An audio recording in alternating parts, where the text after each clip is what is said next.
হ্যাঁ সঞ্জু, এই শোন না ভাই, খুব বিপদে পড়েছি রে। তোর কাছে 3,000 টাকা হবে? খুব দরকার, সামনের মাসে স্যালারি পেলেই দিয়ে দেবো। কি হবে না? ঠিক আছে, ঠিক আছে। হ্যাঁ বিকি, শোন না, খুব বিপদে পড়েছি রে ভাই। তোর কাছে 3,000 টাকা হবে?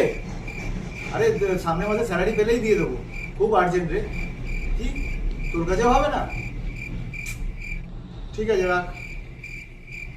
হ্যাঁ গো, তোমার টাকার দরকার, তুমি আমাকে একবারও বলবে না? আমি এই বাড়িতে থাকি, আমি তোমার বউ, আমার কি এইটুকু জানার অধিকার নেই যে তোমার টাকার প্রয়োজন? কি মনে করো কি তুমি? হ্যাঁ, একবারও আমাকে জানানোর প্রয়োজন মনে করলে না? তুমি সবাইকে বলছো, আমাকে বলছো না? আমার খারাপ লাগে না? ও, তাহলে তোমার কাছে হবে? দাও না, 3,000 টাকা দাও না। কোথা থেকে হবে? আমি কি চাকরি করি, না গাছ লাগিয়ে রেখে দিয়েছি ছাদের উপর যে ঝাললেই পড়বে? না তুমি আমাকে এত টাকা দিয়ে রেখে দিয়েছো? কোথা থেকে পাবো আমি টাকা?